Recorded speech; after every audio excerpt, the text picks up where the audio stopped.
মুফতি আমির হামজা সাহেব খুব অসুস্থ, শরীর থেকে বিষ বার হচ্ছে, সবার কাছে দোয়া চেয়েছেন, এ নিয়ে কিছু বলুন।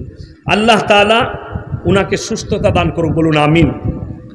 এবং উনি যখন জেলে ছিলেন তখনই হাসিনা সরকার খাবারের মধ্যে বিষক্রিয়া দিয়েছেন এবং পয়জন দিয়েছে প্রত্যেকটা আলেমকে। দেলোয়ার হোসেন সাইদিকে পয়জন দিয়েই মারা হয়েছে, এতে কোনো সন্দেহ নেই। ঘা করে দেবো, সকালে মহলম লাগাবে। যার মনে হবে সহ্য হচ্ছে না বাড়িতে গিয়ে ঘুমাবে। এমনি আমি গাল খাওয়া বক্তা। কালকে হাওড়ায় ছিলাম, দুদিন আগে আমাকে ফোন করে বলেছে তুই খালি আয়, তোকে মার্ডার করব, গুলি করব, শ্যুট করব। কিছু ফুরফুরার পীরদের মুরিদ, খুব অলি লোক, তারা গালিগোলজ ফোনেতে।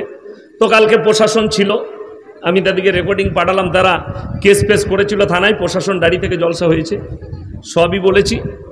আর আপনারা মনে করেন না আমি বর্ধমান জেলার লোক। এই আপনাদের আশেপাশে এই পরিহারপুরের একটা ছেলে ফেসবুকে আমাকে আর আব্বাজানকে খুব গাল দিচ্ছে, পরিহারপুরের ছেলে। আমি তার আইডি খুলে দেখলাম গোলাম মোস্তফা নাম লেখা আছে, মালটা কিন্তু কমিউনিস্ট। তখন বুঝতে পারলাম এটা কার্ল মার্কসের আওলাদ, কিন্তু পরিহারপুরে কি করে ঘর হলো? আমি কোনো বাপের বেটাকে ভয় খাই না, সে মাল যদি এখানে থাকে, তুমি হিম্মত থাকলে স্টেজে এসো। আমি মৌলবি শওকতের বেটা, এটা মাথায় রাখবে। আর তোমার কাছে ভালো মৌলবি থাকলে নিয়ে এসো স্টেজে। গালি দিয়ে কি করবে? ফেসবুকে দেখছি গালি দিচ্ছে, তার আইডি খুলে দেখলাম ইমাল তো লাল ঝান্ডা দিয়ে আছে কার্ল মার্কসের। একটা ভিডিও, একটা পোস্ট করেছে, আমি এখনই পোস্টটা পড়ছিলাম, ওর পরিহারপুরে বাড়ি। সে বলেছে ধর্মটা হচ্ছে আফিংয়ের মতো নেশা। যদি আমার পুরসাই বাড়ি হতো, কসম করে বলছে ওকে পোলে বেঁধে মারতাম। এই ভাষাটা বলার কারণে আমাকে গালি দাও, আমার আব্বাকে গালি দাও, ইমাম আর আলেমদিকে গালি দাও, আল্লাহর কসম ইসলাম ধর্মকে গালি দিলে তোমার টিকা দুধদাই করে দেব। ইয়ে মনে করেছে যে এইসব লেলা খেলা মৌলবি। তোর মতো 100টা নেতাকে পায়ের জুতোই রাখি, এটা মাথায় রাখবি। তো কোন দলের নেতা সেটা জানি না, আমি জুতোর তলায় রাখি তোর মতো নেতা দিকে, কারো পরোয়া করি না। তোর বাপের হিম্মত থাকলে কোনো পুলিশ কেস কর আমার নামে। বড় কষ্ট লাগে, এরা নিজেদিকে আবার গোলাম মোস্তফা নাম লিখে রেখেছে, আল্লাহ নবীর নামটা রেখেছে। হারামখোর, তোর নাম রাখ কার্ল মার্কস। কি করে রাংনাউগিরি? আর আমাদের পরিহারপুরে বাড়ি, বলুন ছেলেটা। আল্লাহ মাফ করুক, আমি এখনো বক্তব্য শুরু করি নাই, খালি গ্রাউন্ডটা তৈরি করছি। যে মাল সহ্য করবে সে থাকবে, বাকি উঠে পালিয়ে যাবে। আর যদি কমিটির লোক বলে এত কড়া বক্তব্য দিতে পাবে না, আমার গাড়ি রেডি আছে, নামবো, পালিয়ে যাবো। কথাটা বুঝতে পারেননি? কিন্তু যেখানে যাব আমি এক কথাই বলবো, আমার বয়ান শুনলে না শুনলে কোনো অসুবিধা নাই। আমি কিন্তু একটাই কথা বলবো, যেটা আমাকে আল্লাহ বলাবে। তোমার কোথায় গিয়ে লাগবে সেই জায়গায় ওষুধ লাগাও। ভাই এখন আমার আগে নামাজের কথা বলছিলেন, কিন্তু নামাজি আমাদের সমাজে তিনটে আছে। কটা? তিনটে কোয়ালিটি। একটা হচ্ছে ঈদ বাকরা ঈদের নামাজি, একটা হচ্ছে জুম্মার নামাজি, আর একটা 5 ওয়াক্তের নামাজি। ঈদ বাকরা ঈদের নামাজি কেমন জানেন? আমি যেখানে নামাজ পড়াতে যাই, মেমারির পাশে 15টা গ্রাম নামাজ পড়ে। তো একজন বায়ান শেষ হয়েছে, কানে কানে বলছে হুজুর নিয়তটা বলবেন। তো আমি বললাম একদম বলবো না। কি হয়েছে ভাই? যারা ইমামকে বলে ঈদের নামাজের নিয়ত বলে দাও, ওই নিয়তটা বলা যাবে না হারগিজ। আমি মৌলবি শওকতের বেটা ফতোয়া দিয়ে যাচ্ছি। কেন? যে মাল কথা বলছে নিয়ত বলে দাও, সে দরুদ শরীফ জানে না, আত্তাহিয়াতু জানে না, সানা জানে না, তসবিহ জানে না, দোয়ায়ে মাসুরা জানে না, সে খালি নিয়ত নিয়ে মারামারি। নিয়ত সম্পর্কে জানা নাই।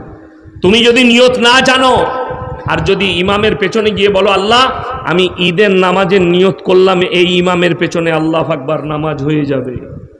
কিন্তু সানা যদি না জানে, আত্তাহিয়াতু না জানে, তসবিহ না জানে, দোয়ায়ে মাসুরা না জানে, দরুদ শরীফ না জানে, নামাজ হবে? কথা বলে না, নামাজ হবে না। তাহলে ঈদ তো খালি ঈদ আর বাকরা ঈদের নামাজি। আর ঈদের দিনে গোসল করে তোয়ালিটা ঘরে নিয়ে, মানে শ্বশুর দিয়েছে তোয়ালিটা, ঈদগাহে গিয়ে হাজি সাহেবের পাশে দাঁড়াইছে। হাজি সাহেব মনে মনে করছে শালা এত বড় মুসল্লি কোথা থেকে এলো। এবার হাজি সাহেব তো নিয়ত বেঁধে সুবহানাকাল্লাহুম্মা বিহামদিকা তাবারাকা ইসমুকা তাআলা জাদ্দুকা পড়ছে। ই মনে মনে করছে শালা হাজি সাহেব কি পড়বে, ও দেখলে আমি তো কিছু জানি না, মানে মিছি মিছি কিছু পড়ে না, খালি মুখটা লাড়ছে, জানো হাজি সাহেব বুঝতে পারে মালটা সানা পড়ছে। এ হচ্ছে ধোকাবাজ নামাজি। আর এক হচ্ছে জুম্মার নামাজি, ই আবার আরো বড় পরেশগা। জুম্মার ফার্স্ট কাতারে কারা থাকে জানেন? কারা? লটারিওয়ালা মাল কটা আর সুদখোর কটা, এরা জুম্মার ফার্স্ট কাতারে। আর জুম্মার যারা 5 ওয়াক্তে নামাজি, সে বেচারারা একটু গোসল করে এসছে, এসে দেখছে সামনে কাতারে আউলিয়ারা বসে আছে। কে? যে 24 ঘন্টা লটারি কাটে, যে 24 ঘন্টা সুদ খায়, সে মাল কটা। আপনি জিজ্ঞেস করুন এই বজরতুপির মসজিদে কেউ যদি মদ খায় যদি বলে নামাজ পড়তে যাবো, তাকে মসজিদে ঢুকতে দিবে না? গায়ের লোক বিচার করবে, ঢুকতে দিবে? আমরা ঢুকতে দেবো? দেবো না। মদ খেয়েও ঢুকা যাবে না, গাঁজা খেয়ে ঢুকা যাবে না, আফিন হিরোইন খেয়ে ঢুকা যাবে না। কিন্তু আমাদের সমাজ এত ভালো, সুদ খেয়ে ফার্স্ট কাতারে নামাজ পড়তে পায়। এটাই তো দুঃখ বেদনা। লটারির টিকিট কাটে, ফার্স্ট কাতারে নামাজ পড়তে পায়। ইমাম সাহেব হক কথা বললে চাকরি চলে যায়, ইমাম লটারির বায়ান করলে চাকরি চলে যাবে। লটারিওয়ালা মাল কটা পেছনে লাগবে, কি করে মালকে তাড়ানো যায়। ইমাম যদি সুদের বায়ান করে, সুদখোররা পেছনে লাগবে মালটাকে কি করে গাঁ থেকে বার করা যায়, মসজিদ থেকে। ঠিক বললাম না ভুল বললাম? সভাপতির বাটার চাকরি যাবার ভয় নাই আছে? আজকে বজরদীপুরে করছি, কালকে আবার পরিহারপুরে দাওয়াত দিলে সেখানে জলসা করব, শ্রীপুরে দাওয়াত দিলে সেখানে করব, কাইতিতে দাওয়াত দিলে সেখানে করব, জামুরিয়ায় দাওয়াত দিলে সেখানে করব।